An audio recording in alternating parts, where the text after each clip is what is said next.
याचं नाव आहे सनी. काय रे सनी, कुठे चाललास? हाय जननन. अरे तू लगेच काय तिच्याशी लगेच इथं फ्लर्ट करायला सुरुवात केली का? तू ना याच्या लफड्यात पडू नको. आमचा लफडा ऑलरेडी चालू आहे. तू जरा गप्प बस. कुठेही मुलगी दिसली का आपलं सुरू ना आहेस ती तेवढी देखणी. हो. आजच्या आज, आत्ताच्या आत्ता लगेच लाईक, शेअर आणि सबस्क्राईब करा. काय काय बघतेस? खायला ए आपण इथे कशाला आलोय? खायला.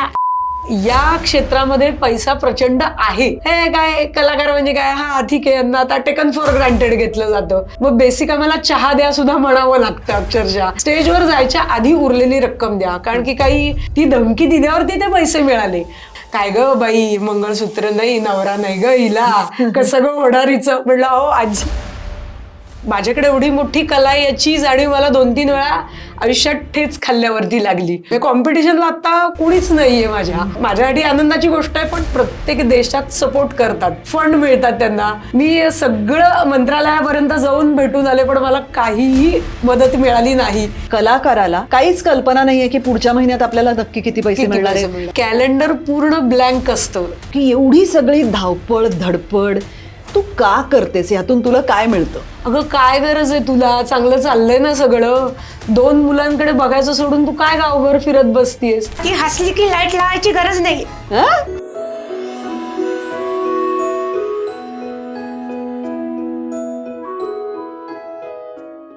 तुम्ही 2 जण व्रात्यपणा करता आणि तुमच्या आईला त्रास देता, तिला टेन्शन येतं म्हणून तिची स्किन खराब होते. तर म्हणून आपण तिला एक गिफ्ट देणार आहोत. हे बर्वा स्किन थेरपीकडनं फक्त तिच्यासाठी आहे, तुमच्यासाठी नाहीये. असं कसं? आणायला काहीतरी पाहिजे ना. मग तुला खायला देते ना मी ते नंतर जाताना. चालेल चालेल. काही झालं की आपला हा. आणि आजचा हा भाग तुमच्याकडे घेऊन आले आहेत Lokmanya multipurpose cooperative society limited, ज्यांची 30 वर्षांची विश्वासार्ह परंपरा आहे. आणि ही मी नेसलेली साडी प्रथा स्टोर्सची आहे. तुम्हाला सगळ्यांना माहितीच आहे. पुण्यात भांडारकर रोड आणि मुंबईला ठाण्यात त्यांचं स्टोर आहे. जरूर तिकडे भेट द्या. अजून जास्त छान दिसते. हो. नमस्कार, मी मुग्धा गोडबोले आरपार वुमन की बात मध्ये पुन्हा एकदा तुम्हा सगळ्यांचं मनपूर्वक स्वागत करते. आणि आजचा भाग फार विशेष आहे, कारण आज आपल्याकडे एक नाही 3-4 माणसं आली आहेत, किंवा कदाचित त्याच्यापेक्षा जास्तही असतील. नक्की किती ते मलाही अजूनपर्यंत कळलेलं नाहीये. आणि आपण त्यांच्यापैकी एकाचीच ओळख करून घेऊया, किंवा एकीचीच ओळख करून घेऊया. चैताली माजगावकर भंडारी. चैतू, तुझं मनापासून स्वागत.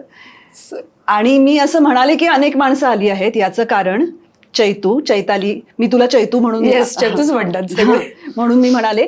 तर ती बोलक्या बाहुल्या पपेट्स अशा अनेक माणसांना बोलतं करते, किंवा अशा अनेक काय म्हणू शकतो आपण, व्हेंट्रिलोकिझम, शब्दभ्रम, बाहुल्यांना बोलतं करणे. बाहुल्यांना बोलतं करू शकते. त्यामुळे आज इथे अनेक जण बोलतील, एकटी चैतू नाही बोलणार.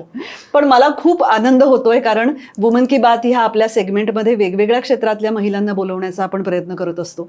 आणि आज एका अतिशय वेगळ्या क्षेत्रात, माझ्या माहितीत दुसरं कोणीच पपेटियर किंवा व्हेंट्रिलॉकिस्ट स्त्री, म्हणजे अर्थात अपर्णा पाध्येंची आणि माझी ओळख आहे, पण आपण अजूनपर्यंत त्यांना इथे बोलवलेलं नाहीये. तू एकटीच आहेस जी या मंचावर पपेटियर किंवा व्हेंट्रिलॉकिस्ट म्हणून आली आहेस, आणि त्याबद्दल आम्ही सगळे मनापासून तुझे आभारी आहोत आणि धन्यवाद.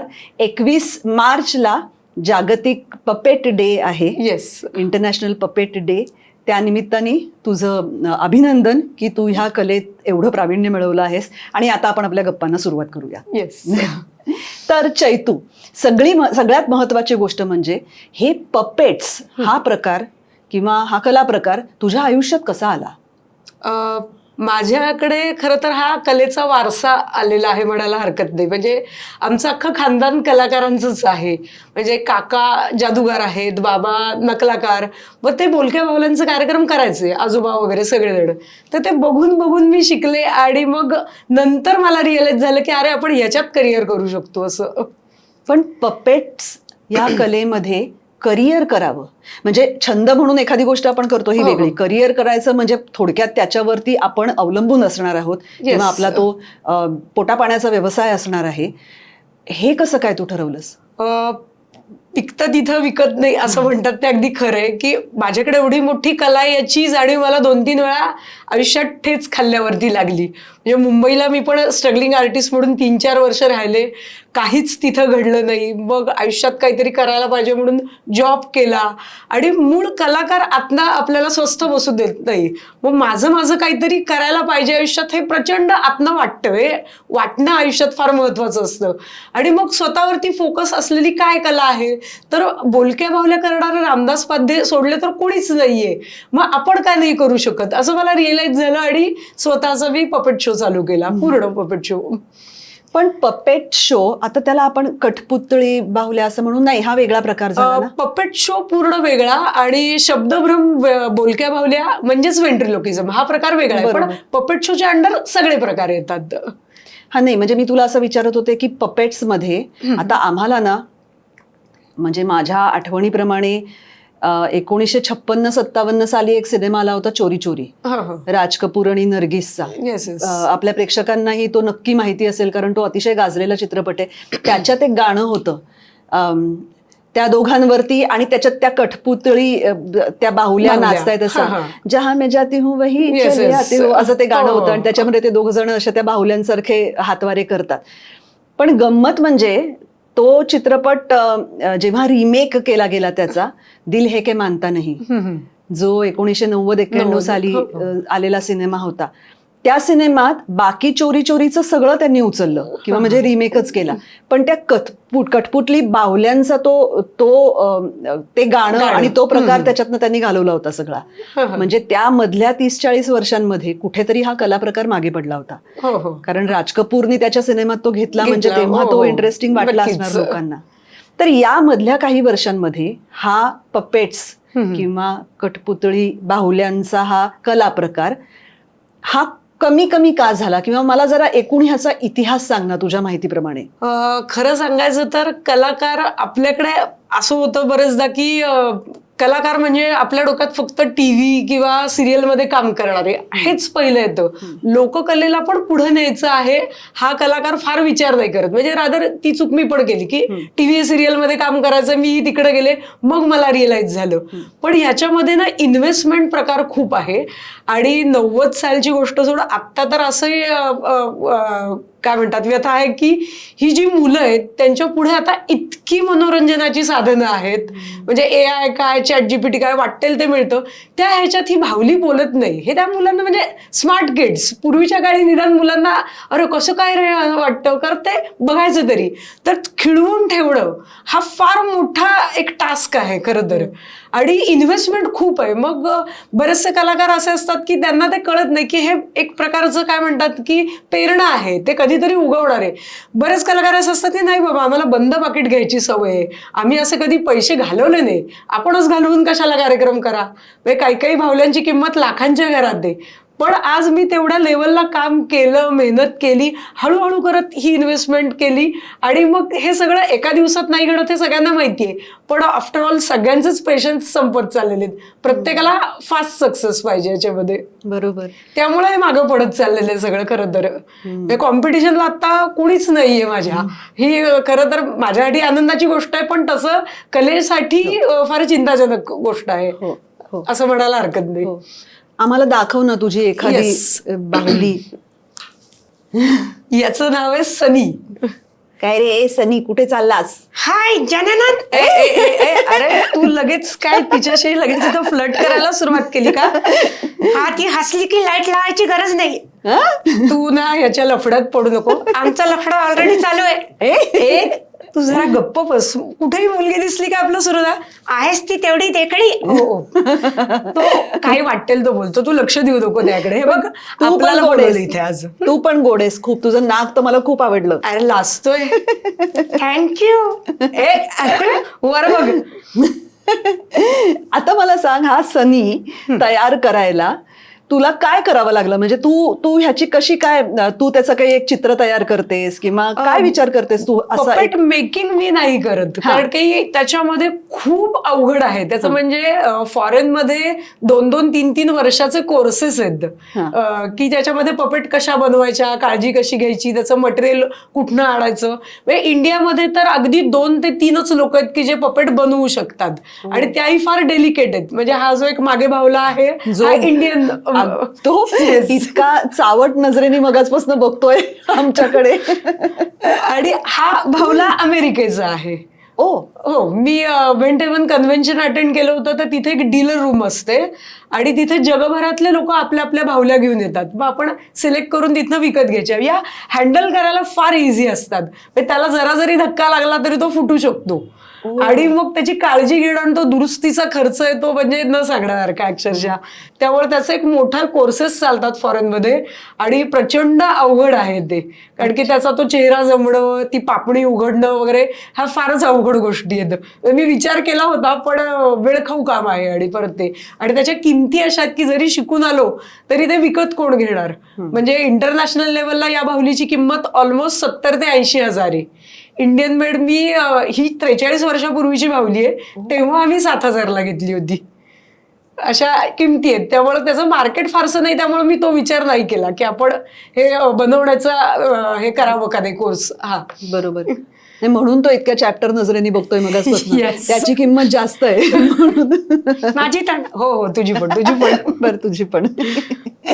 पण आता मला सांग की हे खेळ करायला ऍक्च्युली ह्याचे प्रयोग करायला तू कधीपासून सुरुवात केलीस?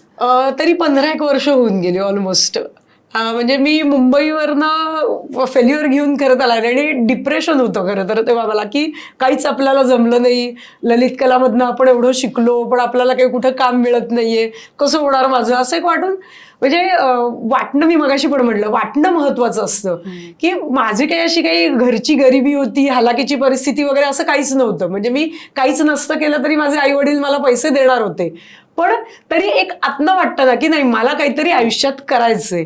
त्यामुळं मग मी स्वतःवरती तो फोकस केला आणि इन बिटवीन मला झी मराठीच्या हास्य सम्राटला चान्स मिळाला. त्याच्यामध्ये माझं नाव त्यावेळेला घराघरात पोचलं. पण कसं असतं की ती एकदा लाट येते आणि लोक चटकन विसरून पण जातात. पण त्या संधीचा मी फायदा घेतला आणि नोकरी करत होते मी सेल्स कन्सल्टंट म्हणून, ती सोडून दिली आणि ठरवलं की आता पूर्ण वेळ आपण याच्यातच करिअर करायचं. आणि हळूहळू करत ती सुरुवात केली आणि मग चांगला जम बसला म्हणजे त्याच्यामध्ये. पण मला वाटतं हे सुद्धा शिकण्यासारखं आहे की खरंच तू म्हणालीस तसं ग्लॅमर क्षेत्राचा मोह खूप लोकांना असतो. त्याच्यामुळे खूप जण, म्हणजे आमच्या माहिती तर असे इतके जण असतात की जे हातात असलेली दुसरी एखादी चांगली कला सोडून आपला चेहरा लोकांना दिसावा या मोहापायी किंवा त्या जगाच्या ग्लॅमरच्या मोहापायी सगळं सोडून मुंबईला येतात आणि मग काही होत नाही आणि डिप्रेशन येतं त्यांना. पण त्याचा तू अशा चांगल्या पद्धतीने उपयोग करून घेतलास किंवा त्या डिप्रेशनमधनं बाहेर येऊन सनीला तू जिवंत केलंस. येस. हो, आहे आमचं लक्ष तुझ्याकडे.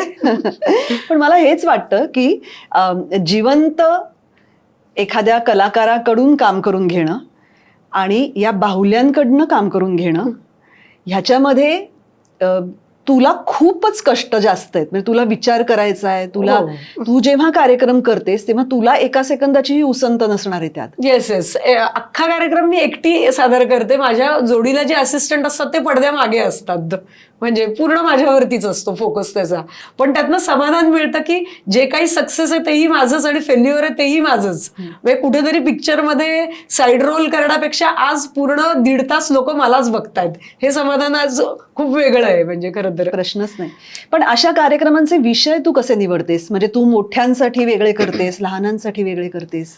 मी अमेरिकेत जेव्हा कन्व्हेन्शन अटेंड केलं तेव्हा डोक्यामध्ये विचार आला, कारण की तिथे ना लाफ्टर नाईट चालायच्या आणि जगभरातले सगळे वेंट्रीलोकिस्ट मोठ्यांना हसवायचे. म्हणलं आपल्या इंडियामध्ये तर असं कुणीच करत नाहीये, आपण करून बघू.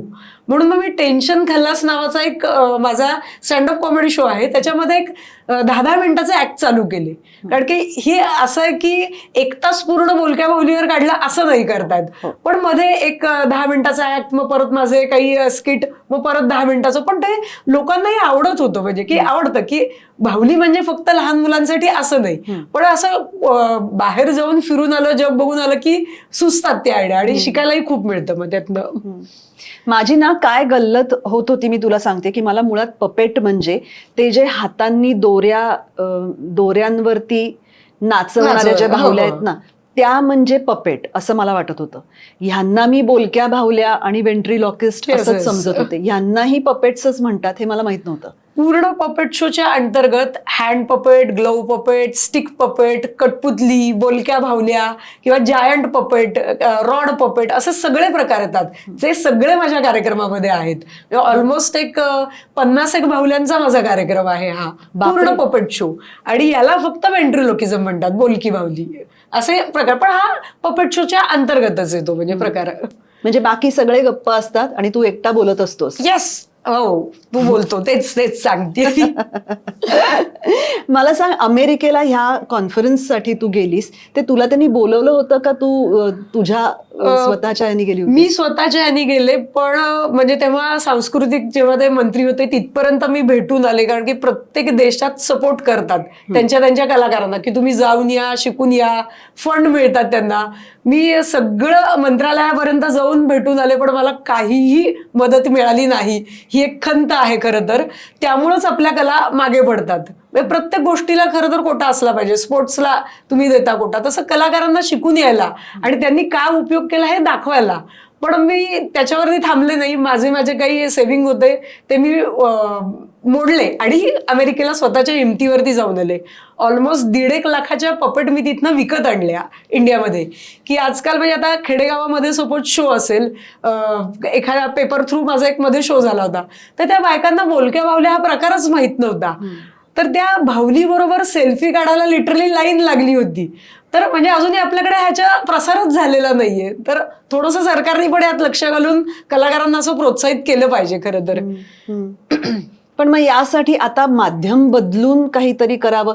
खरं सांगायचं तर काय आहे, ह्याची लाईव्हचीच मजा आहे. हो, पण आता असं झालंय की जर सगळ्याच गोष्टी स्क्रीनवर जास्त व्हायला लागल्या आहेत, तर मग ह्याच्यामध्ये सुद्धा असं काही माध्यमांतर करणं भाग आहे असं काही तुला वाटतंय का? नाही, हा लाईव्ह एन्जॉय करण्याचाच प्रकार आहे. कारण की मी स्क्रीनवर हे केलं, पण कसं आहे की गिव्ह अँड टेक असतं. प्रेक्षकांचा रिस्पॉन्स मिळाल्यावर कलाकार फुलतो. ते स्क्रीनवर करण्यामध्ये मजा नाही याची. बरोबर. तुला काय आवडेल रे सनी? मला तर मुलांच्या सोनारच आवडतं. हो, येस.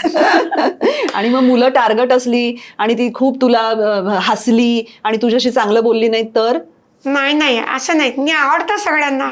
हो, हा तर म्हणजे फेवरेट आहे अगदी सगळ्यांचा. म्हणजे मी नंतर पपेट विक्रीला पण ठेवते छोट्या. तर सगळे म्हणतात मला सनीला विकत घ्यायचंय. येस, हो, तेच तुझं कौतुक चाललंय बाबा. अशा किती बाहुल्या आहेत तुझ्या? बोलक्या बाहुल्या माझ्याकडे जवळपास 8 ते 9 आहेत आणि छोट्या मोठ्या धरून एक 50-60 बाहुल्यांचं कलेक्शन आहे. बापरे. आणि मग ही कोण आहे? हिचं नाव आहे किया. आणि ही पण मी तिथनं त्या डीलर रूम मधनच आणली अमेरिकेतनं. आणि हे कॅरेक्टर बघून हिला सिलेक्ट केलं. म्हणजे जिपरे केस किंवा असा काळपट रंग, मग ती थोडंसं नाकात बोट घालतीये, तोंडात बोट घालतीये. मग स्वच्छतेचे धडे मला मुलांना देता येतात. त्याच्यासाठी ही थोडी वेगळ्या ह्याच्यातली आणली. मग मला असं वाटतंय की पण मुलांसाठी अशा प्रकारच्या कार्यक्रमातनं कुठेही उपदेशात्मक असं न होता जो संदेश तू देऊ शकत असशील तो किती चांगला असेल आणि किती महत्त्वाचा असेल. पटकन पोचतो तो मुलांना. आणि त्यावेळेला मुलांना खरंच ती बाहुली बोलती असं वाटतं. म्हणजे त्याच्यात म्हणजे 5-6 वर्षापर्यंतची मुलं तरी विचारायला येतात, बॅटरी ऑपरेटेड आहे का, किंवा आवाज कुठनं येतो. किंवा मी जे विकायला ठेवलेले असतात छोटा पपेट, ही बोलत नाहीये, तुमची बोलते, मला तुमची पपेट द्या. हे मग बरं वाटतं आपल्याला की चला अजूनही आहे, जिवंत आहे ही कला. आणि मुलांमध्ये ते कुतूहल आहे हे महत्त्वाचं आहे. येस. हिचं काय नाव म्हणालीस? किया. ही पण बोलते? हो. हिचा आवाज थोडासा भसाडा आहे. कारण की ती सारखी काय म्हणतात केस पिंजारलेले असतात, आंघोळ करत नाही, दात घासत नाही. रडायचं नाही आता, इथे आपण इंटरव्ह्यूला आलोय. रडायचं नाही. बरं बाई, तू काहीतरी चांगलं बोलती जशी, म्हणजे ती रडणं थांबवले. थंड पाणी पितेस म्हणून तुझा आवाज भसाडा आहे का? बघ तू मान खाली घालून का अशी माझ्याकडे बसलीयस? बघ. नको. हो, थंड पाणी प्यायचं नाही काय सांगतेय ती? तिचा आवाज बघ किती छान आहे. हो हो हो हो हो. असे कॅरेक्टर्स. मग त्यातनं पाणी वाचवा, स्वच्छतेचे संदेश किंवा बुट्टच बॅटच सारखा सिरियस विषय पण हाताळला जातो याच्यातनं. हो हो. काय काय बघतेस? खायला. ए आपण इथे कशाला आलोय? खायला. पण नाही. तुझ्यासाठी खायला पण आहे आपल्याकडे. तू खातेस का हे बघ. आमचे शेफ आहेत दिनेश जोशी, ज्यांनी खास तुझ्यासाठी म्हणून हे आणलेलं आहे.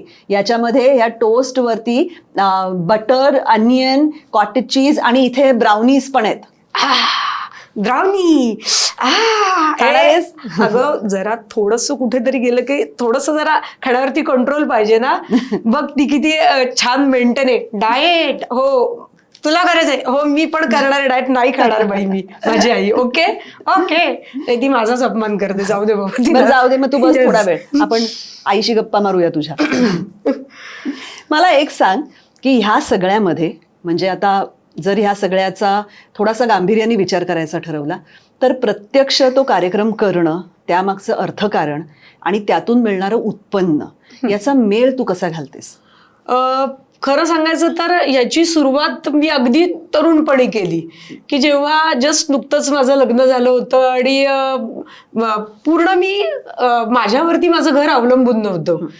नवऱ्याचा चांगला व्यवस्थित संसार चालू होता त्यावेळे, म्हणजे आमचं दोघांचं इक्वली त्याच्यामध्ये होतं पार्टिसिपेशन. मग जे काही इन्कम येईल त्यातनं थोडे पैसे खर्च करायचे आणि थोडे पैसे सेव्हिंगला आणि थोडे रिइन्व्हेस्टमेंटला. कारण की आपण जेवढा कार्यक्रम चांगला देऊ तेवढे त्याचे रिटर्न्स पण चांगले येणार आहेत. म्हणजे आता माझा बबल शो नावाचा अजून एक प्रकार आहे. जवळपास 1.5 लाखाची इन्व्हेस्टमेंट केली मी त्या शोसाठी आणि 2 वर्षापूर्वी चालू केला. ऑलमोस्ट त्याचे 100 शो झाले आणि ते 1.5 लाख केव्हाच वसूल झाले. फक्त आपल्याकडे अजून लोकांना, म्हणजे कलाकारांना स्पेशली हे विजन नाहीये 1.5 लाख टाकून ते कधी वसूल होणार. पण हे 1.5 लाख टाकायचं डेअरिंग मी केव्हा केलं की जेव्हा लहान मुलांच्यात माझं नाव खूप आहे. बर्थडेला आता एका मुलाचा 5वा बर्थडे केल्यावर दुसऱ्या मुलाच्या पहिल्या बर्थडेला परत तुम्ही काय करणार? म्हणलं अरे आपल्याकडे लोक परत येत आहेत. मग ती इन्व्हेस्टमेंट करून हळूहळू करत हे सगळं करत गेले. सुरुवातीला माझ्याकडे अगदी 8 ते 10 बाहुल्या होत्या. त्या 60 नाही पर्यंत जे काही पैसे येतील त्यातली ठराविक अमाऊंट मी ह्या पपेटसाठी बाजूला काढायचे आणि मग हळूहळू करत ते जमलं. म्हणजे आणि मग ह्या पपेट्सची निगा कशी राखावी लागते तुला? ही ज्या मागच्या पपेट्स आहेत ना, ह्या तर म्हणजे प्रचंड डेलिकेट, की त्याच्यासाठी ज्या बॅग असतात त्या एकदम कडक मटेरियलवाल्या. कारण की सॉफ्टवाल्या असेल त्याच्यावर काही दाब जरा जरी पडला तरी प्लास्टर ऑफ पॅरिस आहे निम्मध्यातलं, ते फुटून जातं. किंवा आतले जे बटन्स आहेत हे बटन दरवेळेला त्याच्या दोऱ्या बदलाव्या लागतात किंवा त्यांचे ड्रेस असतात ते चेंज करावे लागतात.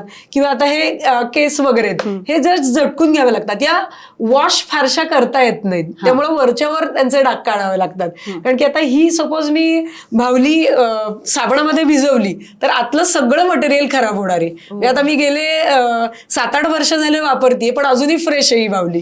त्यामुळे कुणाच्याही हातात न देणे, खरं तर एक हाती येते या भावल्या. हेच त्याचं मेन आहे स्वच्छतेचं आणि निगा राखण्याचं मेन कारण. आणि मग तू जेव्हा कार्यक्रम करतेस तेव्हा तुझा स्टाफ किती असतो किंवा तुझे असिस्टंट्स किती असतात? मी एक डेअरिंग सुरुवातीला केलं होतं की स्वतःची बर्थडे इव्हेंट कंपनी चालू केली. कारण की असे जाऊन किती जणांकडे कार्यक्रम मागायचे आणि कशासाठी? कारण की लोक कसं येतात की मोस्टली इव्हेंट मॅनेजर्स 10,000चा कार्यक्रम असेल तर 4,000 आपल्याला देतात, 6,000 त्यांना जातात. म्हटलं असं करण्यापेक्षा आपणच कार्यक्रम देणारे होऊयात मागणाऱ्यापेक्षा. लोक जोडत गेले माझ्याकडे आणि स्वतःची एक बर्थडे इव्हेंट फर्म चालू केली. ऑलमोस्ट 30 लोक आहेत माझ्याकडे. एक मोठा बर्थडे आला तर की ज्यांना कामावर येऊ शकतात. टॅटू आर्टिस्ट पासून, मॅस्कॉट पासून, डेकोरेटर पासून सगळ्या प्रकारचे. पपेट शो साठी 2 असिस्टंट असतात माझ्याकडे आणि जवळपास आमचा असा 30 लोकांचा आहे ग्रुप. की मोठा कुठलाही कॉर्पोरेट शो आला किंवा बर्थडे आला तर स्टाफ असतो माझ्याकडे रेडी पर डे वरती. अच्छा. हो. नाही, मी हे कशा दृष्टीने विचारलं, कारण मी म्हटलं तसं की तुझ्या तुझं जे इन्कम आहे त्याच्यातला तू हिस्सा इतरांना देत असतेस. हो हो म्हणजे हे वर्षानुवर्ष करण्यासाठी त्या सगळ्याचं एक गणित तुला जमवावं लागत असेल. येस. गणित जमवण्यापेक्षा जॉबला आपण जातो त्यावेळेला कसं असतं की 7-8 तास तिथं काम केल्यावर पैसे मिळतात. तसं कलाकार म्हणून मी कलेसाठी किती वेळ देते दिवसातनं, काहीतरी तर डोक्यात विचार असला पाहिजे. म्हणजे सतत माझ्या डोक्यामध्ये असतं की नवीन काय केलं पाहिजे आणि त्या प्रकारे मी मग इन्व्हेस्ट काय करायचं, यातनं काय मिळेल किंवा मार्केटिंगसाठी काय वेगळं केलं पाहिजे. कारण की माझा काही कोणी मार्केटिंग ऍडवायझर नाहीये किंवा सगळीकडे जाऊन बोलणं. एक चांगला कार्यक्रम आपल्याला पुढचे 4 कार्यक्रम मिळून देतो, तो कुठलाही कार्यक्रम फेल न होऊ देणं हे मेन असतं त्याच्यामध्ये. आणि मग पैसे आले की त्यातले सेव्हिंग, कलाकारांसाठी तर सेव्हिंग प्रचंड महत्वाचं आहे. आणि नुसतं या कलेवरती अवलंबून न राहता सगळ्याच कलाकारांनी रादर अजून काही ना काहीतरी साईड बिझनेस केला पाहिजे. तर तो माझा साईड बिझनेस हा सॉफ्ट टॉईज आणि पपेट्स विकण्याचा पण आहे. म्हणजे एक नाही तर अजून मी 10 असे दारं ओपन करून ठेवलेत की सतत इन्कम माझं चालू राहील. म्हणजे माझं मी स्वतःचं ऑफिस पण घेतलं तेवढ्यासाठी की पूर्ण प्रोफेशनली आपण काम करायचं. म्हणजे bubble show, puppet show, stand up comedy, game show, स्वतःची बर्थडे इव्हेंट कंपनी म्हणा किंवा अजून पपेट विक्रीचा व्यवसाय म्हणा, कुठून ना कुठून तरी इन्कम सतत आलं पाहिजे हे महत्वाचं आहे. कारण की पैसे आहेत तर पुढे सर्व्हाइव्ह करू शकतो. पूर्वी म्हणायचं की पैशाला काही किंमत नाही, तसं नाहीये. आताच्या जगात सर्व्हाइव्ह करायला पैसे तर लागतातच. मग स्वतःच स्वतः मिळायला मी 10 दारं ओपन करून ठेवलेत, कुठून ना कुठून तरी येत राहतात, जरी ऑफ सीझन असला तरीही.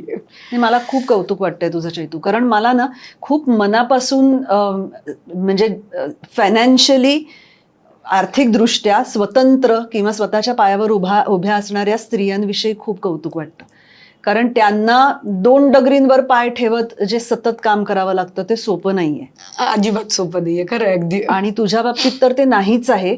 कारण जसं तू म्हणालीस तसं की नोकरी करणाऱ्या स्त्रीला तरी दर महिन्याच्या 1 तारखेला जो पगार अकाउंटमध्ये क्रेडिट होतो तो माहिती असतो, घरच्यांना माहिती असतो, किंवा एवढी रक्कम मिळणार आहे, त्याच्यावर आपण लोन घेऊ शकतो, आपण काहीतरी करू शकतो. कलाकाराला आणि तुझ्यासारख्या कलाकाराला काहीच कल्पना नाहीये की पुढच्या महिन्यात आपल्याला नक्की किती पैसे मिळणार आहेत. आता मुलांच्या परीक्षांचा सीझन आहे तर कदाचित कमी कार्यक्रम असतील, सुट्ट्यांमध्ये खूप जास्त कार्यक्रम असतील.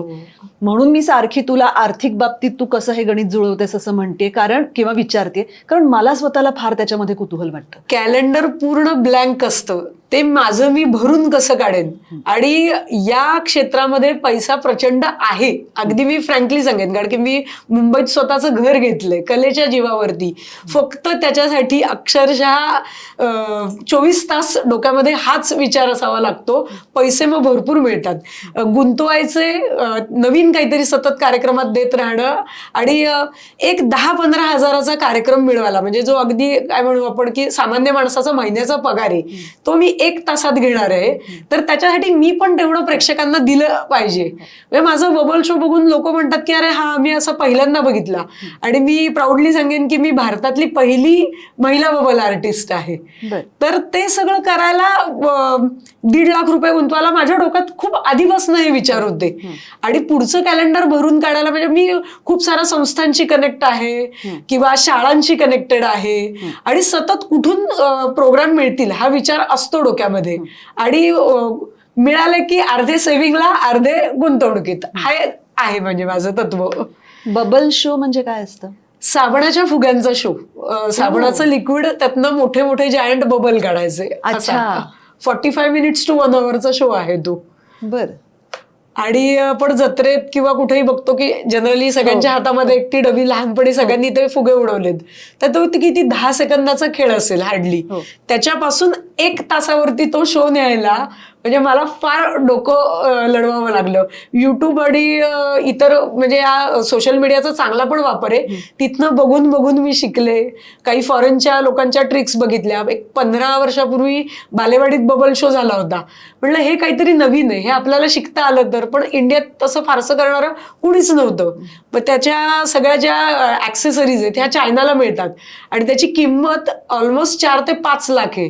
मग मी ते नीट बघितलं की काय असं आहे की जे इथं बनवता येत नाही. मग सगळ्या इथं मी हाताने बनवून घेतल्यात, काही बनवल्यात, स्वतः हाताने तयार केल्या. लिक्विड खूप वेळा फेल गेलं बनवताना, पण ते जमलं नंतर बनवायला. कित्येक फेकून द्यावं लागलं. 15-15 लिटरचं कॅन आम्ही टाकून दिले की नाही जमत आहे. खूप दिवस ठेवलं किंवा जरा जरी त्यातलं माप इकडे तिकडे झालं तरी टाकून द्यावं लागतं. म्हणजे नुकसान पण सोसायची काय म्हणतात तयारी हवी याच्यामध्ये. आणि मग त्यातनं ते सुरुवातीला बबल फुटायचंय, मग हे टिकून राहायला काय करायला पाहिजे. कारण की आपल्याकडे धुळीचं प्रमाण इतकं आहे की हवेत बारीक बारीक कण असतात. बबल काढला की तो 2 सेकंदात फुटतो. मग तो टिकून राहायला काय करायला पाहिजे. किंवा तिकडच्या लिक्विडची क्वालिटी आणि इकडची क्वालिटी काही कम्पॅरिझनच नाहीये म्हणजे. तर ते मी इथं स्वतः हाताने बनवते ते लिक्विड आता. बापरे, वेगळंच आहे हे सगळं. हो, खूपच वेगळं आहे. आणि मला सांग, हे सगळे कार्यक्रम तू पुण्या मुंबईच्या बाहेर सुद्धा करते? येस, ऑल ओव्हर महाराष्ट्र माझे शोज होतात सगळीकडे. म्हणजे लोकमत पेपर असेल किंवा काही तर त्यांचे बालमंच किंवा सकाळचा NI यंग बस, तर ते पण बरेचदा बोलवतात. गणपती नवरात्रीमध्ये फार अगदी मराठवाडा विदर्भ सगळीकडनं बोलवणी असतात. बर्थडे पार्टीला अजून तिकडे एवढं प्रमाण नाहीये, पण मला पुण्यातनच वेळ मिळत नाही अशी आता परिस्थिती आहे. पण हे जेव्हा घेऊन तू सगळीकडे जातेस तेव्हा तिथे तुला काय प्रकारची व्यवस्था असावी लागते? म्हणजे तुझं प्रत्यक्ष स्टेज कसं असतं? आपलं नॉर्मली असतं तसंच असतं का? तुला त्यात काही मी बदल? सेटअप असा केला की कुठेही जरी कार्यक्रम करावा लागला ना तरी करता आला पाहिजे. म्हणजे बरेचदा अगदी काही काहींचं बजेट नसतं तर पार्किंग मध्ये सुद्धा बर्थडे सेलिब्रेट करतात किंवा काही घराच्या गच्चीत सुद्धा करतात. तर मी माझं एक पपेटचं थिएटर बनवून घेतलंय की ज्याला कुठेही पडदे बांधायची सोय नसेल तर बाबा त्याला तिथल्या तिथं पडदे बांधता आले पाहिजे. हार्डवेअरच्या दुकानातनं काही गोष्टी घेऊन मी ते बनवलंय. फक्त बबल शोला थोडीशी अडचण येते. वारं खूप असेल तर बबल शो नाहीच करतायत, म्हणजे ओपनला पण खूपच वारं असेल तर. कारण की त्या पार मधनं असं ती रिंग फिरवली आणि जर वारं आलं की ते बबल 2 मिनिटात फुटून जातात. तेवढं फक्त त्याला लिमिटेशन आहे. खूप हवेच्या ठिकाणी नाही होऊ शकत. अदरवाईज इंडोर मध्ये कुठेही करता येईल तो शो. स्टेज असू दे नसू दे, मी डोक्यात ते सगळे विचार करूनच ते डिझाईन केलेले आहेत शो. आणि मग असे जेव्हा तू पुण्या मुंबईच्या बाहेर कार्यक्रम करतेस तेव्हा तिथे लोकांचा येणारा प्रतिसाद आणि इथल्या मुलांचा, म्हणजे मी मोठ्या शहरांमधल्या आणि थोड्या निमशहरी भागातल्या मुलांचा प्रतिसाद, याच्यात काय फरक असतो? ती दरी आता खरं तर थोडी कमी झाली आहे. कारण की प्रत्येकाच्या हातामध्ये युट्यूब आहे, सोशल मीडिया आहे. वाटेल त्या गोष्टी आपण जगातल्या त्या याच्यावरती रील्सवरनं बघू शकतो. त्यामुळं मुलांना असं अरे बापरे हे शहराकडे का, हे गावात का, असं आता होत नाही फारसं. आणि तिकडची मुलं पण तेवढीच हुशार आहेत खरं तर बघायला गेलं तर.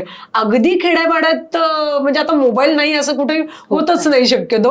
अगदी खेड्यातली मुलांना पण तर बोलक्या बाहुल्या त्यांनी पहिल्यांदा बघितले असतात. किंवा बबल शो तर पुण्यात पण अजूनही लोक पहिल्यांदा बघतायत. इतका नवीन येतो बबल शो तर.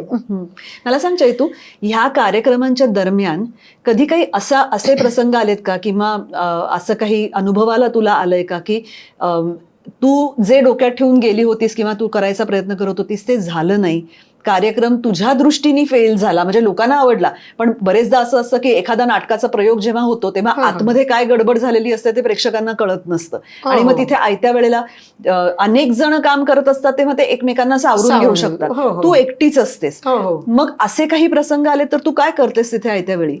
टचवूड आतापर्यंत एकदाही असं झालेलं नाहीये, फ्रँकली स्पीकिंग. एकदा मात्र असं झालं होतं की माझा गेम शो होता माझा मुंबईला. आणि दादरच्या सखी मंचतर्फे तो दादरच्या एका हॉलमध्ये होता. 1000च्या कपॅसिटीमध्ये बायका आल्यात ऑलमोस्ट 2,500 आणि बसायलाही जागा नव्हती. गेम शो घ्यायचा कसा असं टेन्शन आलं. आणि ते ऑर्गनायझर पण म्हणले आता काय करायचं. म्हणजे माझ्या स्टेजला पण मी उभी, एवढीच अक्षरशः जागा, इकडनं तिकडनं सगळीकडे बायका बसल्या होत्या. पण मी एकाच गोष्टीवरती अवलंबून होते. मी म्हटलं की मी डिक्लेअर केलं की आज गेम शो होऊ शकत नाही इथे. सगळ्या बायका चिडचिड, कारण की सगळ्यांना पैठणी जिंकायची असते. त्याच्यासाठी त्या 2-2, 3-3 तास घरातनं निघाल्या होत्या. मुंबईत तुला माहितीच आहे, दादरला यायचं ते. आणि नाही होणार म्हटल्यावर ऑर्गनायझरवरती चिडचिड करायला लागल्या. ती ऑर्गनायझर टेन्शन मध्ये आली. आता काय करायचं. मी जाहीर केलं की म्हटलं तुम्हाला सगळ्यांना पैठणी पाहिजे, आज इथे होऊ शकत नाहीये, पण आपण स्टँडअप कॉमेडी आज नक्की एन्जॉय करणार आहे. कारण की दिसतंय हे होऊ शकणार नाही, मग काही मजा येणार नाही याच्यामध्ये. आणि कॉन्फिडेंटली मी बिनधास्त स्टँडअप कॉमेडी सुरू केला आणि अक्षरशः चिडलेल्या बायका हसायला लागल्या. 15 मिनिटात वातावरण बदलून गेलं. 1 तासाचा अतिशय अप्रतिम शो झाला, म्हणजे लक्षात राहणार. खरं तर चांगले अनुभव जास्ती आहेत माझ्याकडे. आणि मग जाताना म्हटलं की पुढे कधी पैठणीचा शो होणार आहे आम्हाला सांगा, मोठ्या ऑडिटोरियम मध्ये आम्ही येऊ. आणि ती ऑर्गनायझर लिटरली माझ्या पाया पडायला लागली की अगं बाई तू वाचवलंच मला आज, नाही तर मी काय करणार. असे पण प्रसंग आहेत. पण मग त्या दिवशीच्या पैठण्यांचं काय झालं? त्या नंतरच्या कार्यक्रमात आम्ही मोठ्या हे केल्या, कारण की बायका लगेच विचारतात पैठणी हा जिव्हाळ्याचा विषय. मी नाही का विचारलं लगेच. येस. त्यानंतर आम्ही केला तो शो मोठ्या ठिकाणी. वा, पण हे मला ऐकून बरं वाटलं की अशा प्रकारचा काही अनुभव तुला आला नाही. कारण कलाकार आणि त्यातही स्त्री कलाकार जेव्हा अशा वेगवेगळ्या ठिकाणी फिरत असतात तेव्हा तिथे असणारी व्यवस्था, सोय ही काही दरवेळेला आपल्या पचनी पडेल अशी नसते किंवा तितकी चांगली नसते. तर तसा काही अनुभव तुला आलाय? 3-4 वाईट अनुभव पण आहेत, पण 300 चांगले अनुभव पण पाठीशी आहेत. थोडंसं म्हणजे मी आता 40 क्रॉस केलं, पण जेव्हा मी अगदी 30-31 व्हायचे तेव्हा लहान मुलगी दिसायचे. हे काय कलाकार म्हणजे काय, हा ठीक आहे, यांना आता टेकन फॉर ग्रांटेड घेतलं जातं. मग बेसिक आम्हाला चहा द्या सुद्धा म्हणावं लागतं अक्षरशः. काही सोय नसते किंवा घेतील ते आवरून इकडे. खिडक्यांना धड काचा पण नसतात. चेंज कसे करायचे क्लोथ. आणि स्वच्छतागृहाची अवस्था तर बोलायलाच नको. पुणे काय, मुंबई काय किंवा एखादं खेडेगाव काय, अशा वेळेला म्हणजे खूप ऍडजस्ट करायला लागतात काही काही गोष्टी. ऍडव्हान्स येणारे का, तो देणारे व्यक्ती कोण आहे, उरलेले मानधन त्यावेळेला देणार का. मग मला एक नियमावली करायला लागते. काही इलाज नसतो त्याला की स्टेजवर जायच्या आधी उरलेली रक्कम द्या. कारण की काही राजकीय कार्यक्रमात फसवणारे लोक पण आहेत, मोठ्या मोठ्या बाता करतात. मी नावं घेणार नाही कुणाची, पण एका अभिनेत्रीचं त्यांनी पोस्टर लावली की ही येणार आहे, भरपूर गर्दी गोळा केली आणि 5 मिनिटं आधी मला कानात सांगितलं की किती काही येणार नाही, आम्ही गर्दी गोळा करायला हे केलं, आम्हाला नाही परवडत मानधन, तर तुम्ही हे सांभाळून घ्या. मी तो शो तसाच सांभाळून घेतला. काही तिथे म्हणजे सांगायला लागलं की त्या अडकल्या, तिथे यायला उशीर होणार आहे. गेम शो सगळा घेतला आणि मानधन देताना त्यांनी माझ्याही बाबतीत तेच केलं. मानधनच देत नव्हतं. म्हटलं मी सोशल मीडियावर हे पोस्ट करीन सगळं. ती धमकी दिल्यावरती ते पैसे मिळाले. अनुभवातनं शिकत जातो आपण. मग मी पुढच्या वेळेला रूलच टाकला कुठलेही पॉलिटिकल शोज घेताना की स्टेजवर पाऊल टाकायच्या आधी माझ्या हातात पैसे द्या. कार्यक्रम कसा होईल ते मी बघेन, नाही आवडला तर मी परत करीन तुमचे पैसे, पण चांगला व्हायची माझी जबाबदारी. मी त्या बाबतीत रिस्कच घेत नाही. किंवा काही काही वेळेला असं होतं की पाऊस येतो, आजचा शो नाहीच झाला, मग ते ऍडव्हान्स आम्ही तेवढ्यासाठी घ्यावा लागतो. अदरवाईज ते सगळं नुकसान आपल्याला सोसावं लागतं. असे आहेत 3-4 अनुभव, पण चांगले पण खूप आहेत. चांगलेही लोक खूप पाठीशी आहेत. एक महिला कलाकार काहीतरी करतीये म्हणून सपोर्ट करणारे पण खूप आहे, कौतुक करणारे पण खूप आहेत. आणि काही काही गमतीशीर पण अनुभव आहेत. म्हणजे एकदा खेडेगावामध्ये मी शोला गेले होते आणि माझा एरवी ड्रेस मोस्टली ब्लेझर असतो. आणि म्हणजे मला ते नटणं प्रकार फारसा आवडत नाही. म्हणजे बांगड्या, टिकली, मंगळसूत्र काय घालायलाच पाहिजे असं काही नाही. आणि मी तिथं कार्यक्रम केला आणि एक म्हाताऱ्या आजी नवरीतल्या आल्या तिथं आणि एकदम माझ्या चेहऱ्यावर हात फिरून एकदम कौतुकाने बघायला लागल्या. मला वाटलं त्यांना कार्यक्रम खूपच आवडला. मग म्हटल्या कसं ग बाई, कसं ग व्हायचं तुझं. म्हटलं अहो काय झालं, कार्यक्रम आवडला नाही का. काय ग बाई, मंगळसूत्र नाही, नवरा नाही ग हिला, कसं ग होणारीचं. म्हटलं अहो आजी, म्हटलं माझा नवरा आहे. हा मग तू सभाषण आणि बांगड्या नाही कुठे आहे. आणि एकदम चिडचिड करायला लागल्या. असंही अनुभव आहेत. म्हणजे अजूनही लोक त्यातनं बाहेर पडलेले नाहीयेत. ऑब्व्हियस आहे ते, त्या वर्षानुवर्ष त्याच वातावरणात राहिले. पण मग मी हसून घेतलं. म्हटलं आहेत कार्यक्रमापुरतं काढून ठेवल्यात, घालते आजी, आणि म्हणून मी निघून गेले मग तिथनं. मला यावरनं आमच्या प्रेक्षकांना एक गोष्ट सांगायची की बरेचदा मुलाखती जेव्हा आमच्या होतात ना, तेव्हा कधीतरी कुणीतरी असं खाली, कधीतरी नाही बरेचदा असं कमेंट्समध्ये लिहिलेलं असतं की तुम्ही गळ्यात काही का घालत नाही, मंगळसूत्र का काही घालत नाही. याचं साधं तांत्रिक कारण असं आहे की इथे हा माईक लावलेला असतो, त्याला तो आवाज येत राहतो म्हणून आम्ही घालत नाही. आणि त्यावरनं काय आहे की तू म्हणालीस तसं की ती एक विचारधारा आहे ज्याच्याविषयी अर्थातच आमचं कुणाचं काही म्हणणं नाही. मला हे म्हणजे प्रेक्षकांनी याबद्दल ऑब्जेक्शन घेणं हे खरं तर नाही पटत. मंगळसूत्र घालणाऱ्या बायकांचे संसार उलटे किती भांडणं चालतात ते महत्वाचे. मी न घालता माझं आणि माझ्या नवऱ्याचं चांगलं पटतं. शेवटी काय संसार चांगला होणं महत्वाचं आहे ना. ही बंधनं कशाला हवी खरं तर. हा वैयक्तिक ज्याचा त्याचा प्रश्न आहे. आणि सेलिब्रिटींना तर जास्त टार्गेट का केलं जातं. इतर कुणी बोललं तर काय, म्हणजे केलं असं तर काही कुणी बोलणार नाहीये. तर हे वैयक्तिक मत आहे ज्याची. तर त्याच्यामुळे थोडक्यात काय आहे की माईकमुळे कधी कधी काही काही बाबतीत आमच्यावर थोड्याशा लिमिटेशन्स येऊ शकतात. तर चैतू, यावरनं मी या प्रश्नाकडे येते की तू जे कार्यक्रम करतेस ते तर सगळे बहुतेक वेळा महत्वाच्या दिवसांना असतात. हो. म्हणजे जसं तू म्हणालीस तसं गणपती हो. किंवा गणेशोत्सवात तर तुझे रोजच कार्यक्रम Yes, असतात. yes. शनिवार रविवार असतात किंवा सुट्ट्यांच्या दिवसांमध्ये हो, असतात. हो. तुला 2 जुळी मुलं आहेत, हो तुझा संसार आहे, तू सासूबाईंबरोबर राहतेस. तर हे सगळं मी जे मगाशी म्हणाले तसं की दोन्ही डगऱ्यांवर पाय ठेवावा लागतो, तर ती कसरत तू कशी करतेस? असं म्हणतात ना की कुठेही सक्सेसफुल व्हायला टॅलेंट तर हवंच, नशिबाची जोड पण हवी, पण त्याच्यापेक्षाही सगळ्यात महत्वाचं की चांगली माणसं आयुष्यामध्ये असणं. तर अगदी मी प्राऊडली सांगेन की माझं करिअरमध्ये 80% वाटा हा माझ्या आईचा आणि माझ्या सासूबाईंचा आहे. त्यांनी एक बाजू सांभाळली म्हणून मी हे सगळं करू शकले, अदरवाईज शक्य नाहीये. कारण की काही बरेचदा घराबाहेर लागायला लागतं, मुलं लहान असतात, त्यांचंही सगळं बघायचं असतं. पण जेव्हा मी घरी असते तेव्हा मी पण मग त्यांना स्पेस देते. त्याही 10-10, 15-15 दिवस गावाला जातात, फ्रेश होऊन येतात. कारण की प्रत्येकाला तेच रुटीन नको असतो, याची मलाही जाणीव आहे. म्हणजे तर हा सगळा अंडरस्टँडिंगचा खेळ आहे. किंवा नवरा पण तेवढ्याच मोकळ्या विचारांचा आहे की आता कुठे चालली, कुणाबरोबर चालली, कधी येणार, असले प्रश्न कधीही त्यांनी मला विचारले नाही. कारण एकमेकांवरती प्रचंड विश्वास आणि प्रेम आहे. हे महत्वाचं आहे की आज बरोबर कोण आहे, मग रात्रीचं तू 1:30 वाजता कशी येणार, त्याला माहिती आहे आपली बायको सगळ्यांना पुरून उरेल, काही टेन्शन नाही. मला असं म्हणावं लागतं, अरे भूषण विचार कधीतरी, मी कधी येणार आहे, काय कधी तो असले प्रश्न विचारत नाही. पण त्यामुळं मला हे उलट रिलॅक्स वाटतं. नाही तर बरेचदा कित्येक नवरा बायकोंच्यात असे संवाद असतात, निघालास का, कुठे आहे, कधी येणार. माणूस एका कामात असतो, विचार असतात डोक्यात, तर हे प्रचंड डिस्टर्ब करणारे, प्रेमपेक्षा ते जास्ती टॉक्सिक संवाद होतात. त्याच्यापेक्षा हे बरं वाटतं म्हणजे मला. त्यामुळे मी फ्रीली माझं काम करू शकते. पण असं कधी झालं नाही का की सांसारिक जबाबदाऱ्या असतात, मुलं लहान असतात, एक काहीतरी कार्यक्रम डोळ्यासमोर आहे, पण घरगुती पातळीवर काहीतरी अशा घटना घडल्यात आणि लहान मुलं असताना तर अनेकदा असं होतं की आजारी पडतात, काहीतरी त्यांच्या शाळांमध्ये आयत्या वेळेला निघतं आणि आपल्याला आपले ठरलेले कार्यक्रम थोडेसे मागे ठेवावे लागतात किंवा बाजूला ठेवावे लागतात.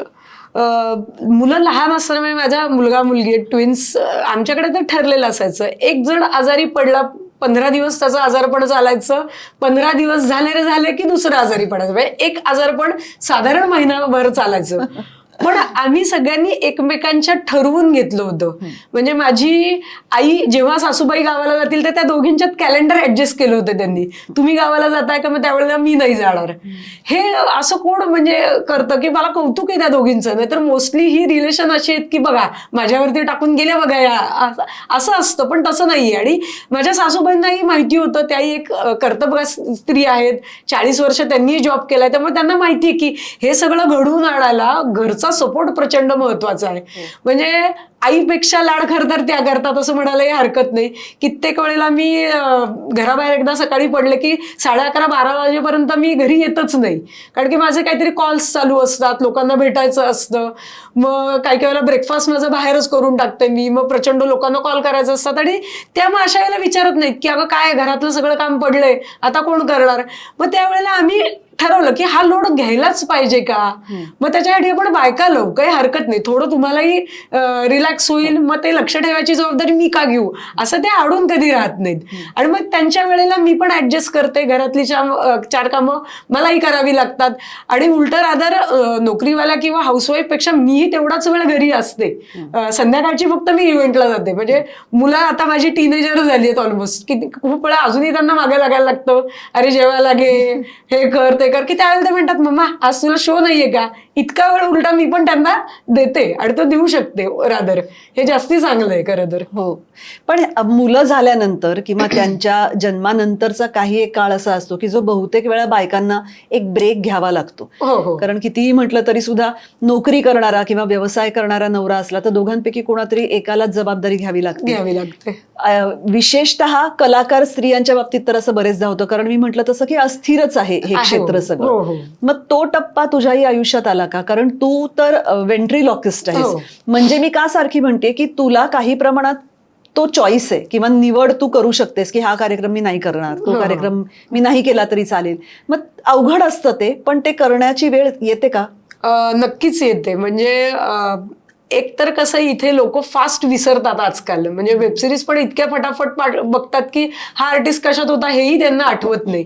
अशा वेळेला माझ्या आयुष्यात त्यावेळेला असा एक काळ आला होता की ट्विन्स आहेत म्हटल्यावरती माझ्या पायाखालची जमीनच सरकली होती. कारण की फ्रँकली सांगायला काही हरकत नाही की मुलाची जबाबदारी घ्यायची का नाही असं माझे विचार चालू होते की आपण मूल जन्माला घालायचं नाही, आपण सक्षम आई आहोत का. अशा वेळेला एकदम 2 मुलं म्हणल्यावर म्हणलं बाप रे कसं होणार. म्हणजे आई होणार ही बातमी प्रत्येक स्त्रीच्या आयुष्यात आनंदाचीच असते, पण मी पहिले 4 दिवस रडत होते की मला 2 मुलांची जबाबदारी जमणार नाही, मला हे शक्य नाहीये. मग त्यावेळेला आई, सासू, नवरा सगळ्यांनी समजावून सांगितलं आम्ही आहोत खंबीर. आणि 9 महिने पूर्ण डॉक्टरांनी बेडरेस्ट सांगितली होती. आणि माझी सवय अशी होती की पूर्ण रोज बाहेर जायचं, फिरायचं, घरात बसण्याचा स्वभावच माझा पहिल्यापासूनच नव्हता. आणि त्यावेळेला प्रचंड डोक्यात विचार यायचे की बापरे आत्ता कुठं आपलं करिअर सुरू झालंय आणि आता हे ट्विन्स, मग आपलं कसं होणार. आणि रिकामं डोकं असलं की अजूनच ते जास्ती विचार येतात. मग 9 महिने मी त्या 9 महिन्यामध्ये 4-5 दिवस मी रडले. त्याच्यानंतर मग मी परत कधी रडले नाही. म्हणलं नाही, आपल्याला देवानी डबल मातृत्व दिलंय याचा अर्थ नक्कीच काहीतरी स्पेशल घडणार आहे. आणि मग गर्भसंस्कार याच्यावरती मग त्यावेळेला जास्ती आपल्याला वाटतं की नाही हे आहे खरं. आणि मी बोलत राहायचे एकटीच वेड्यासारखी. मग ते गर्भातल्या मुलांना ऐकू जातं नाही जातं अजूनही माहित नाही मला ते, पण नक्कीच जात असेल की मुलांना भावना असते चांगली. भावना असते की मुलांना मला करिअर करायचंय, तुमची आई थोडी जगानिराळी आहे, माझं आत्ता कुठेतरी करिअर सुरू झालंय, मला हे जमेल का नाही माहित नाही, आणि तुम्ही आल्यावरती मला ऍडजस्ट कराल ना, मला त्रास नाही ना देणार, हे असं मी रोज बोलत राहायचे. आणि 9 महिने म्हणजे ऑलमोस्ट तो ब्रेक 1 वर्षाचा झाला. पण त्या 9 महिन्यात माझ्या डोक्यात सतत हेच विचार असायचे की ब्रेक संपल्यावर आपण कामाला कधी लागूया. कारण की हे मुलं जन्माला आल्यावर अजून खर्च वाढणार आहेत, मग मी सर्वाई कशी करेन. मग त्यावेळेला खरं तर हा प्रत्येकाच्या आयुष्यात येणारा चॉईस आहे की काम करायचं का नाही करायचं. मी नसतं काम केलं तरी काही फार फरक पडणार नव्हता. पण तीच वेळ होती की जेव्हा मी ब्रेक घेतला असता तर आज आयुष्यात आहे ना ते घडूच शकलं नसतं. तर तो ब्रेक न घेणं माझ्यासाठी खरं तर चांगलं झालं. मुलं जेमतेम 20-25 दिवसाची असताना मी प्रोग्राम परत चालू केले. म्हणजे पाठदुखी होती प्रचंड, त्यावेळेचे कष्ट वेगळेच होते. कधी कधी ताप भरायचा मला, 2 मुलांचे फिडिंगनी प्रचंड पाठ दुखायची माझी. पण हे सगळं सोसत त्यावेळेचा तो खूपच अवघड काळ होता. पालघर विलघरला वगैरे मी बस बदलून गेले त्यावेळेला. मानधन न परवडणारे शोज होते, पण नाही आपण केलं नाही तर परत त्या फ्लो मध्ये कसं येणार. आणि तिथं पोचल्यावरती ती जी बाई होती, कार्यक्रम पण एकदम वेगळा होता की तिच्या सासूबाईंच्या श्राद्धानिमित्त तो कार्यक्रम ठेवला होता, कॉमेडी शो. मी म्हटलं श्राद्धाला जनरली भजनाचे वगैरे कार्यक्रम असतात, तुम्ही असा कसा कार्यक्रम ठेवला. ते म्हटलं माझ्या सासूबाई कायम हसतमुख असायच्या आणि माझ्या माघारी हसत आठवण काढावी अशी त्यांची इच्छा असायची. तर तो माझा स्टँडअप कॉमेडी झाल्यावर जेमतेम 20-25 दिवस झाले होते माझ्या सगळ्या बाळणपणाला डिलिव्हरी होऊन. आणि माझी पाठदुखी प्रचंड दुखायला लागली कार्यक्रम झाल्या, कारण की ऑलमोस्ट 8 तासाचा प्रवास मी केला होता 2 बस बदलून. आणि एकदम डोळ्यात पाणी यायला लागलं. आणि त्या मला विचारायला लागला काय होतंय तुला नक्की. मी सांगितलं मला असं असं ट्विन्स आहेत, एक 20-25 दिवसापूर्वी डिलिव्हरी झाली. आणि त्या अवाक झाल्या की अरे बापरे मग तू आलीस कशाला. मग मी सांगितलं, म्हणलं मला करिअर करायचंय, आहे मी तेवढी डेस्परेट, त्यासाठी इच्छा आहे ती माझी. मग त्या एकदम शॉक झाल्या. आणि ते म्हणजे कदाचित म्हणण्यापेक्षा ते श्रीमंत लोक होते आणि मनानेही तेवढेच श्रीमंत होते. ती बाई म्हणली की नाही आजचा हा कार्यक्रम माझ्या सासूबाईंच्या श्राद्धासाठी आहे आणि तुझा असा रडवेला चेहरा मला नाही बघवणार. त्यांनी बाळांसाठी म्हणून 2,000 वेगळे हातात दिले आणि एक गाडी आणि ड्रायव्हर पाठवला त्यांनी पुण्यापर्यंत यायला. तो ड्रायव्हर गाडी ड्राईव्ह करेल, तू मागे झोपून राहा. त्या राहा आग्रह करत होत्या, पण म्हटलं नाही माझ्या बाळांपर्यंत जायचंय, 1 दिवस शक्य नाही मला एक्सटेंड करणं. म्हटलं फिडिंग त्यांना करायचं, हे करायचं, असे खूप सारे अनुभव आहेत पाठीची. बापरे.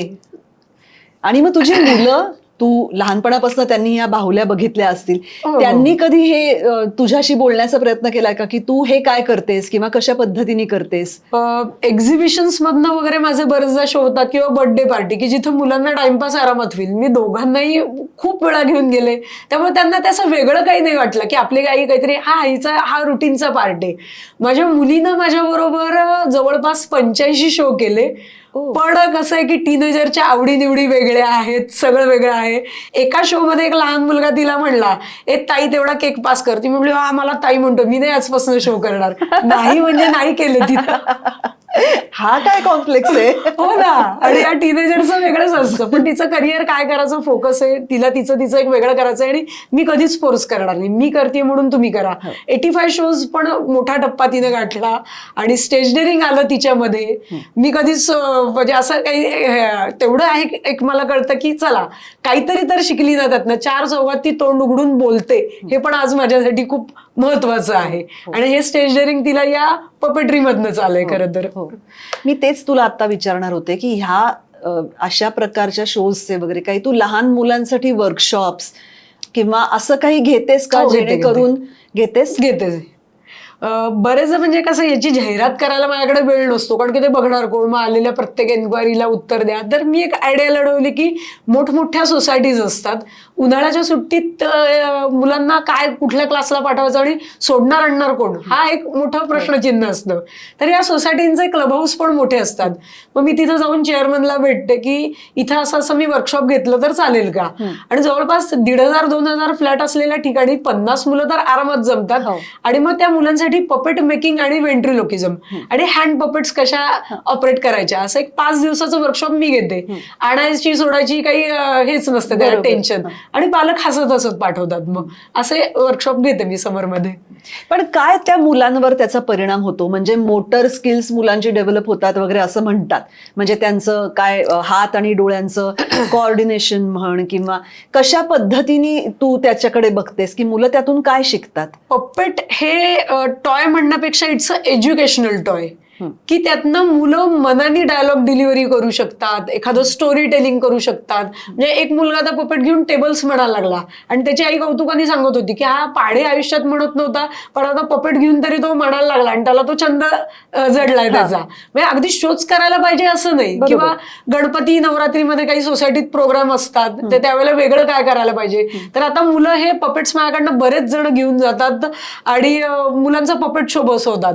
तर हे एक प्रकारे त्याचा प्रसार होतोय आणि मी हॅपी आहे त्याच्यामध्ये की चला आपल्या ह्याचा काय म्हणतात या बिझनेसचा वापर पपेट ही कला टिकवायला तरी नक्की होतोय. बरोबर. आपण परत एकदा जरा सनीला बोलवूया का? येस. मिस्टर सनी,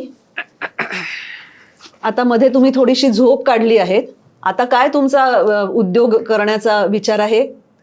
मला तरच इंट्रोडक्शन हवंय. अरे इंट्रोडक्शन कशाला, मी सांगितलं की तू सनी आहेस आणि मी चैताली माझोकर भंडारी येते. आता सगळ्यांना माहिती झालंय ही स्त्री आहे. मग बरोबर आहे. मग अरे माझ्याकडे बघून सगळ्यांना कळतंय ते. आता काय म्हणजे वेगळं काय याच्यात सांगतोय. तू मुलगी सांगायचं वय संपलं. मुलगी सांगायचं वय संपलं काय म्हणतो. दाई सांगायला कस तरी वाटतं. घाबरे तुला काय करायचंय. तर माझं नाव तिनं सांगितलंय सगळ्यांना, काहीतरी वेगळी माहिती दे. ही 2 मुलांची आई.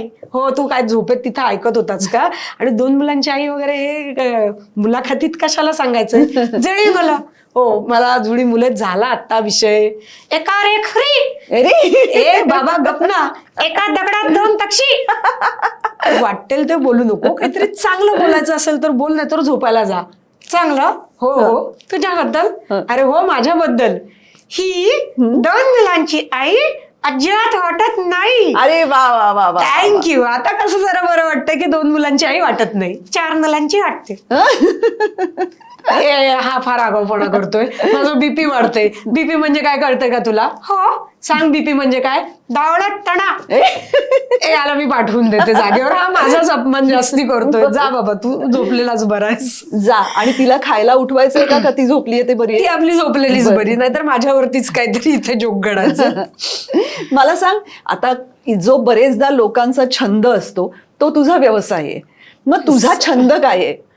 पपेट्री आणि लोकांना हसवणे हाच माझा छंद आहे. आणि छंदाचं व्यवसायात रूपांतर करता आलं, आवडीच्या क्षेत्रात काम करता आलं की सगळं जमतं. मला फार बरं वाटतंय, कारण काय होतं तुला सांगू का, की एक विशिष्ट वय असतं आणि त्या वयामध्ये आपण जर कम्फर्टमध्ये अडकलो, काहीतरी आपल्या कम्फर्ट झोनच्या बाहेर जाऊन करण्याचा प्रयत्न केला नाही तर पुढे आपण त्यातनं कधीच बाहेर पडू शकत नाही. हो. आणि बरेचदा माझ्या आजूबाजूच्या बऱ्याच जणींच्या बाबतीत मला हे बघायला मिळतं की एका विशिष्ट वयामध्ये मुलं लहान असताना असं वाटतं की हा जो ब्रेक आहे हा बरा चाललाय, एकूण सगळं छान चाललंय, आपल्यावर काही अवलंबून नाहीये. मला तुला प्रश्न असा विचारायचा आहे जो बरेचदा कलाकारांना विचारला जातो की एवढी सगळी धावपळ धडपड तू का करतेस, यातून तुला काय मिळतं? समाधान हे तर उत्तर आहेच आहे, पण तू अगदी बरोबर विषय चांगला घेतलाय. त्यावेळेला जेव्हा माझी एवढी धडपड चालायची ना, तेव्हा कौतुक करणारे तर असतात, पण एक दोन असतात बघ, मोस्टली लेडीजच असतात त्या. अगं काय गरज आहे तुला, चांगलं चाललंय ना सगळं, 2 मुलांकडे बघायचं सोडून तू काय गावभर फिरत बसतीयस. तर त्यांना ते त्यातलं काय म्हणतात कलाकाराची आज वगैरे नाही कळणार. आणि कसं आहे, आई होणं हा माझ्या चॉईस आहे, पण आई होणा पलीकडं माझं काहीतरी व्यक्तिमत्व आहे ना, माझे पण काही आवडीनिवडी आहेत, माझं लाईफ आहे. बऱ्याचशा मुली काय करतात, आई झालं म्हणजे झालं, सगळं त्या बाळावरती ओवाळून टाकायचं. मग तो खात नाहीये पासून, त्याला ताप आला पासून, तो आज झोपच काढते, वाटेल त्या गोष्टीचं टेन्शन घेतात त्यावेळेला. आणि घेणं ऑब्व्हियस आहे, कारण की प्रत्येक आईला आपल्या बाळाचं टेन्शन असतंच, पण ते किती. आणि 10-15 वर्ष ही पटकन भुरकन निघून जातात. आजूबाजूला मी अशा मैत्रिणी बघतेय की आता त्यांच्या आयुष्यात एक मोठी पोकळी आली. आणि मी मगाशी बोलले की रिकामं डोकं हे सगळ्या आजाराचं मूळ कारण आहे. अगदी. आणि मग त्यांना एकदम आता 45शीत बीपी, हाय बीपी, सांधेदुखी, टेन्शन, हे कशामुळे आहे. तर मला कोणी विचारत नाही, मुलं निघून गेली, माझं कसं होणार. तर मला उलट छान वाटतंय की बरं झालं आपण त्यावेळेलाच योग्य वेळेला यातनं बाहेर पडलो. आणि प्रत्येक स्त्रीनं खरं तर घर संसार ठेवून स्वतःच्या आवडीनिवडी जपायला हव्यात. आणि बऱ्यापैकी आजकाल स्त्रिया जपतात पण. आणि ज्या आता या 45शीत आता बापरे आता काय करायचं, तर असं काही नाहीये. कितीतरी अशीही मी उदाहरणं बघितलीत की 50शीत पण स्वतःचे व्यवसाय चालू केले. आणि दरवेळेला अगदी बिझनेस चालू करून इन्कमच मिळाला पाहिजे असं काही नाहीये. तुम्ही सोशल वर्क करा, 4 ठिकाणी जाऊन तुमचं जे काही एनर्जी आहे ती तिथे तुम्ही घालवा. चांगला वेळ माझा कसा जातो हे प्रत्येकीने बघायला पाहिजे. नुसतं टीव्ही सिरियल बघत बसणं आणि स्वयंपाक पाणी केल्यावर किती वेळ बघणार ना टीव्ही, कारण तर कशा ना कशात तरी गुंतवता आलं पाहिजे. मग त्या मैत्रिणींबरोबर जाऊन टाइमपास करणं असेल, पिक्चर बघणं असेल, आउटिंग करणं असेल किंवा सोशल वर्क करणं असेल. प्रत्येकीला असं वाटतं मी घरात बसले आता काय करू, व्यवसायच करायला पाहिजे असं काही नाही, फक्त रिकामं डोकं ठेवू नका असं मला सांगावं असं वाटतं. सोशल वर्कवरनं मला आता आठवलं की ममताताईंनी मला असं सांगितलं होतं, ममता सिंधुताई सपकाळ, की तू सिंधुताईंच्या दर वाढदिवसाला तिथे त्यांच्या आश्रम नाही अनाथालयात जाऊन कार्यक्रम करत होतीस. तर अशा वेळेला जेव्हा अशा संस्थांमध्ये तू जातेस तेव्हा तू तुझ्या कार्यक्रमाचं स्क्रिप्ट असं आपण म्हणूया ते बदलतेस का, तुझे काही ठरलेले कार्यक्रम आहेत ते तू करतेस? नाही, काही ठिकाणी मला जाणून बुजून म्हणजे आता आई म्हणाली, बाबा म्हणाले वगैरे, आता तिथे अनाथ आश्रमातली मुलं तर ते टाळावं लागतं त्यावेळेला. किंवा काही काही ठिकाणी असे असतात की ज्यांना ऐकायलाही येत नाही आणि बोलायलाही येत नाही. अशा वेळेला मग पपेट्रीचा ऍक्ट पूर्ण फेल जाऊ शकतो. मग मोस्टली त्यांना हातातल्या पपेट्स काय चाललंय वगैरे, मग एक शिक्षक तिथं उभा करायला लागतो. आणि ते जोक्स आहेत ना ते त्यांना समजतील असे थोडेसे काय म्हणतात लोकल लँग्वेज मधले आणि पटकन त्यांना सांगता येतील असे करावे लागतात. किंवा मग तिथं मग मोस्टली मग बबल शो करायला लागतो. पपेट्री फारशी चालू शकत नाही तिथे काही ठिकाणी, मग स्क्रिप्ट बदलायला लागतं पण त्याप्रमाणे. किंवा स्पेशल किड्स असतात ते तर म्हणजे बबल्स बघून इतके खुश होतात की आता सोपोश नावाच्या संस्थेत माझा कार्यक्रम झाला. काही स्पेशल किड्स हे हालचाल सुद्धा न करू शकणारे होते. बबल जसे उडायला लागले तसा एक मुलगा जागेवरनं उठला आणि त्याला ते बबल फोडायचे होते. तर ते येऊन मला म्हणले, अहो आम्ही याला कित्येक दिवस कित्येक गोष्टींना आम्ही त्याला प्रोत्साहित करतो की हा काहीतरी हालचाल करेल, आज तो उठला बबल फोडायला. मग त्याच्यात जे काही समाधान आहे ना त्याला तोड नाही. म्हणजे हे आपण मिळवलं बाबा आयुष्यात की हे काहीतरी आपण चांगलं करतोय, याची तुलना पैशाशी आणि कशाशीच होऊच शकत नाही. खरं नाही. आणि हे एक प्रकारचं सामाजिक कार्य सुद्धा आहे ग. म्हणजे एकतर अशी एक लोककला जिवंत ठेवणं ही एक महत्वाची कामगिरी तू करते आहेस. आणि ती अशा संस्थांमध्ये अशा मुलांच्या समोर बऱ्याचशा एनजीओना मी कनेक्टेड आहे. आणि त्यांच्या थ्रू आरटीईच्या मुलांसाठी झोपडपट्टीमध्ये वाड्या वस्त्यांमध्ये जाऊन मी कार्यक्रम करत असते. कारण की समाजाचं देणं आहे शेवटी, हे मला समाजाने दिलंय. ते परत कसं करायचं, तर शिक्षण विषयक जागृती आम्ही तिथे जाऊन आरटीईच्या मुलांसाठी करतो. अजूनही तिथली काही मुलं अर्ध्यातनं शाळा सुटलेली आहे, शिक्षणाचं महत्व नाही. आई वडिलांना वाटतं की माझ्यासारखाच माझ्या मुलांनी पटकन हाताशी यावं आणि कामाला लावतात ते. तर तिथे आम्ही जाऊन त्यांना महत्त्व सांगतो, त्या शासनाच्या आम्ही सगळ्या ज्या काही त्यांच्यासाठी स्कीम आहेत त्या सांगतो. शासन त्यांना पैसे देण्यापासून सगळं हे करतंय. कित्येक जणांना हे माहितीच नसतं. ते मिळण्यासाठी युनिफॉर्म मिळतोय, चला कपडे मिळतात म्हणून मग ते तेवढ्या पुरते फक्त पाठवतात, नंतर शाळेत पाठवत नाहीत. इतकी भीषण परिस्थिती आहे. मग पपेट्रीला घेऊन ते बोलायला तिथे गेलं की ऍटलिस्ट 4 मुलं जमतात. तरी नुसतं भाषण द्यायला कोणी आलंय म्हणल्यावर येतही नाहीत मुलं ऐकायला. अगदी. तर मग मी ते जाऊन अगदी तळागाळातल्या संस्था, रुरल एरिया, वाड्या वस्त्या, तिथे जाऊन मी ते काम त्यांच्यात उतरून करते. एनजीओ कडनं 2-3 चांगल्या एनजीओ आहेत ज्या या कामासाठी बोलवतात मला. पण मग तुम्हा पपेट आर्टिस्ट म्हणजे तू म्हणालीस की फार नाहीच आहेत आता, पण जे आहेत भारतात सुद्धा जे आहेत त्यांचं काही ऑर्गनायझेशन, ग्रुप असं काही आहे? 2017 साली मी महाराष्ट्रातलं पहिलं भावली नाट्य संमेलन भरवलं होतं. 18 साली मी अमेरिकेत गेले होते, तेव्हा माझ्या डोक्यात विचार होता इंडियात काय परिस्थिती, तिथं काही डिस्कस करायची वेळ आली तर मला माहिती पाहिजे इथं काय लोक करतात ते. तर जेमतेम अख्ख्या इंडियातनं त्यावेळेला 55 ते 60 लोक फक्त जमा झाले आणि त्यातलेही पूर्ण पपेट शो करणारे अगदी बोटावर मोजणे इतकेत. म्हणजे बरेचसे जादूगार होते की जे 5 मिनिटाचं फक्त बोलकी बाहुलीचं ऍक्ट मध्ये काहीतरी करतात. पूर्ण पपेट्री करणारे अगदी बोटावर मोजणे इतकेत नाहीच आहेत ऑलमोस्ट.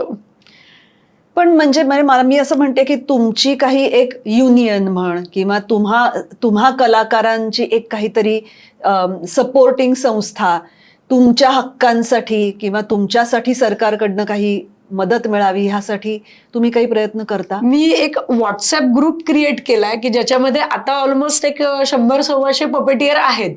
कित्येक वेळा मी म्हणते आपण असं काहीतरी करूयात, पण तरी कलाकार पुढाकार घेत नाहीत. आणि दुसरं कसं, ही संस्था रजिस्टर करायला, त्यातनं काही नियम बनवायचे, हे सगळं उभं करायला मेन पैशाचा सपोर्ट लागतो. आणि तो मी अनुभव एकदा घेतला, आपलं सरकार तर काहीच मदत करत नाही. त्यामुळे ते अजून काय म्हणतात, कुणी त्याच्यामध्ये पुढाकार घेत नाही. आणखी संस्था उभी करायला प्रचंड मनुष्यबळ आणि पैसे दोन्ही लागतात. पुण्यातले हार्डली 10-12 कलाकार आहेत, बाकीच्या गावागावातनच आहेत बरेचसे कलाकार. मग ते येऊन याचा काय आम्हाला काय फायदा, हाच पहिला प्रश्न असतो सगळ्यांचा. पुढाकार घेऊन पुढे काही करण्यात कुणाला इंटरेस्ट नाहीये. मग मला असं माझ्या प्रेक्षकांना सांगावं असं वाटतं की आता सुट्टीचे दिवस येत आहेत.